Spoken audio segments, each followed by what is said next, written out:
Hi everybody, my name's Diane and Mckendrick and tonight I am here with Brett Woods. and we are showing you how to make kombucha. A little video together and show you how to make it. So Caitlin and Brett have very generously invited us into their house tonight to take you through the process. Let's talk about why kombucha. So Brett, what's your feedback and experience with kombucha so far? Yeah, so I guess to date I've only been buying it and drinking it. There's sort of numerous different flavours that you can get at the shop, but I've found it is quite expensive. How much is it? I think one of these set you back probably about $6, maybe a little bit less when it's on special. So $7.50 ml. You know, have a small glass of that at a time. But someone that body doesn't react really well to things like dairy, I find that having a glass of kombucha just really settles, and it's good for the gut and makes you feel better. So. And can you feel different? Do you feel like you felt different after you've started drinking it? Yeah, it just makes everything feel nice and smooth and easy, and smooth and easy, that's what pretty we like, much, folks. Yeah. So the reason that you drink kombucha, so you can buy it, but we're going to show you tonight how to make it because it can be really expensive, and depending on how much you drink, $7 a bottle, and I know people that drink a bottle of this a day. So we're going to go through the process, we're going to show you how to make it. Some other reasons that you would like to drink kombucha is because it balances out your gut health. So our gut is like an environment of lots of different bacteria, good and bad, and what kombucha does is it's a live drink, so you can put all the good stuff back in there. So if you've ever had to have antibiotics, then your gut health will be out. If you've eaten sugar, if you've ever been on the pill, if you've drunk alcohol, which we are having one or two tonight, aren't we, Brett? Cheers there. A couple. Woo. If you've ever drinking alcohol, Never. your gut health will be out. So we're going to go through the process. What do you need? So you're going to throw this shit out, stop buying it, it's too expensive. What you will need, the first thing that you'll need... Interesting fact actually, Di, is that this week Coca-Cola announced they're buying Mojo, who make one of the bigger producers of kombucha. They've seen it as a huge growth as a substitute to soft drinks in the market. So this week they've announced they're actually buying the brand and the business. So they're seeing it as a big opportunity, but even bigger so, make your own. Yep. The first thing that you're going to need is a SCOBY. So Squid. Squid. SCOBY Also or squid? known as squid. Cameraman, can you please... So this is something you can get from us. If you go to the health food shop, it will cost you probably $35.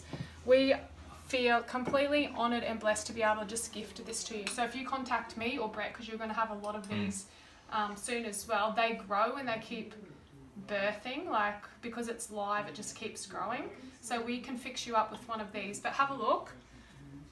It looks very sensational. Angus puts his fingers in. That's alive. We like to call it mushrooms, and I remember my mum making this when I was little. So you're going to need a SCOBY. Contact either myself or Brett to get one of those. The other thing that you're going to need is a bowl, like so.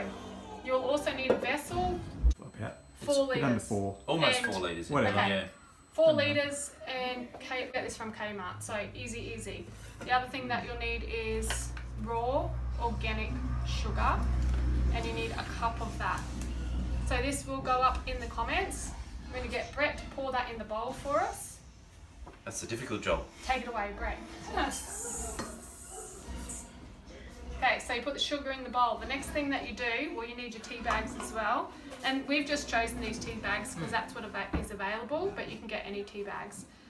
So you'll need 8 tea bags, 4 of each, yeah? So grab 4 of each of that. Yeah. You will also need boiling water. So I'm going to grab that while Brett is putting 4 of each tea bags into the bowl. I'll grab the water. Packs of 2, that's handy. Perfect. Which has just been boiled. This here, just rip those off. Just rip your little tags off there. You want them fully submerged.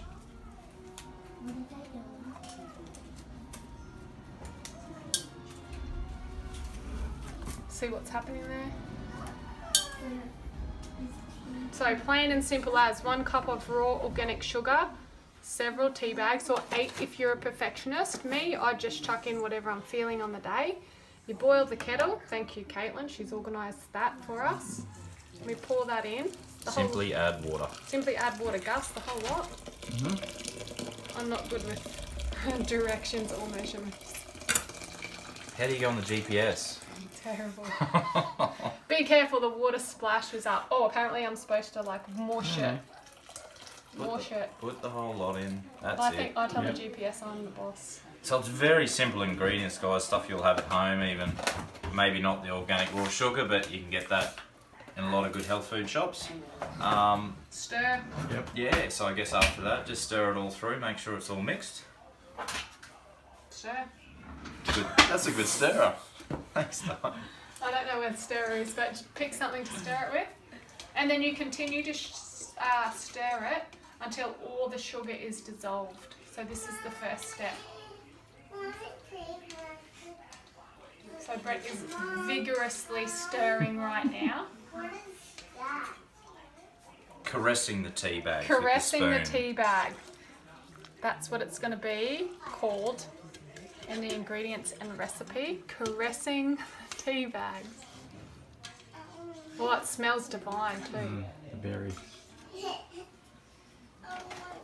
So they're the ones that are going to give you the flavour. The wild berry zingers. And it's really important. And then other batches are going to be divine. So it's just trial and error. You are going to make the first batch and then you'll change it and shift it as you need.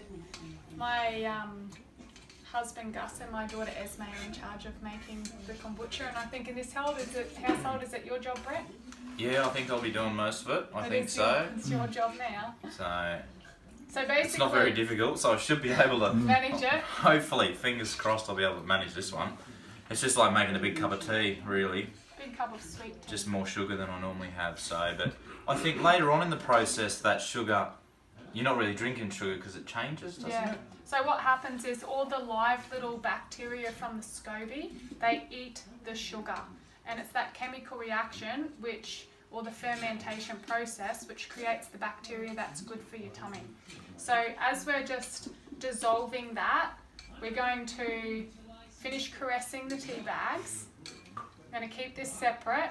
We're going to log back on in a little bit and show you, once the tea's cooled down, the next step where we put it into the vessel. So yeah, so this water's got to get down to room temperature, guys, so we'll let that happen. Cut to room temperature. Next step is to remove tea bags, as so. Yeah, so we're just removing the tea bags and Good luck. Hopefully pour it in there without any mess. Or embrace the mess. Go. What?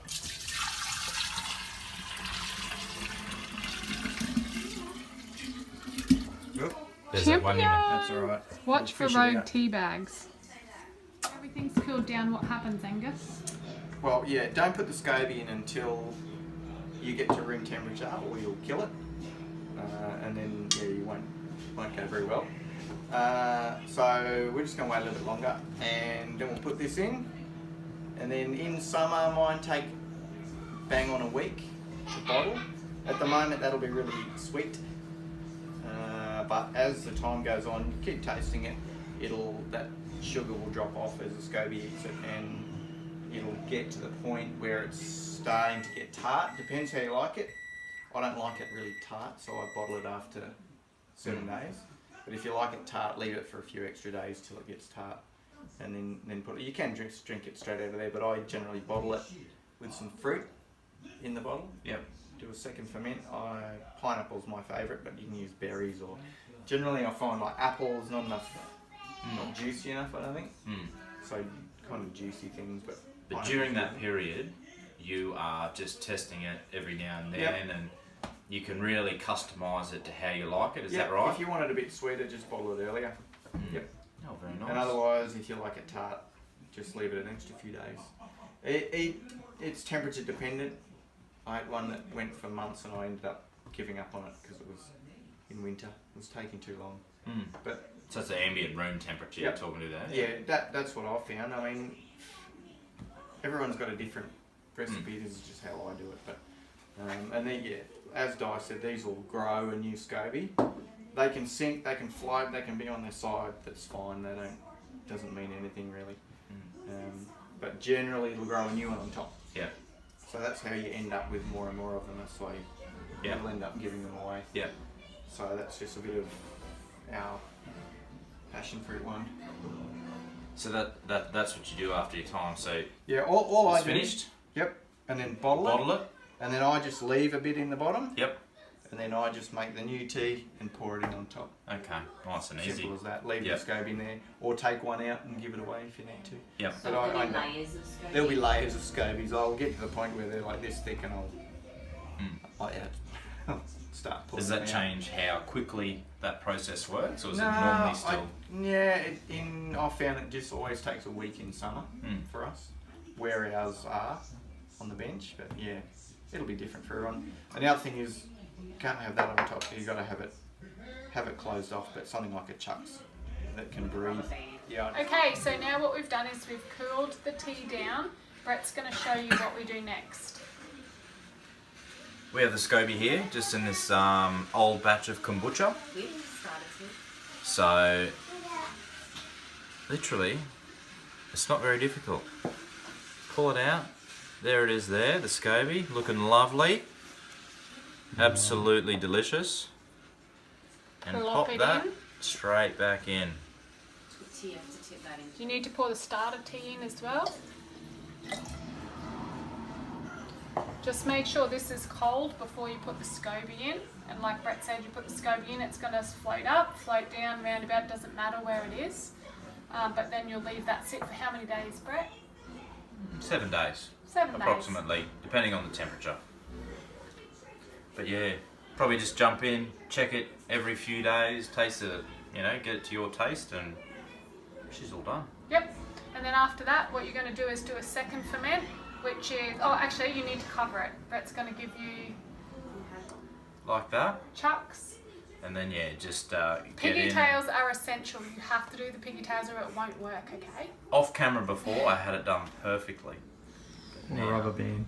Pressure's on. No, she's got it, don't worry. Got it. So you need the oxygen still to be able to get into it. So just pop that on there. You could either use the rubber band or talent and just piggy tail Piggy and tails. pop it up there. So then you're going to sit that, you write on there when you made it, you leave it for 7 days, you put it somewhere in the kitchen that you've got to see it and remember it. And how do you know it's ready, Gus? Flavour. Flavour. So you taste it each day, and when it'll either be really sweet, and each day it'll get a little bit more tart, so you just decide what you like. And the next part of the video will be the second ferment. Some people second ferment, not everybody second ferment. Second ferment is bottling it and putting fruit into it and then leaving it for another 7 days, because that will help sweeten it. So it just depends on your tastes and kids' tastes, I suppose. Any That's further it. questions? No, that's it. There you go. Easy as, done in a night. Kombucha for the rest of the month. Thank you. Thank you.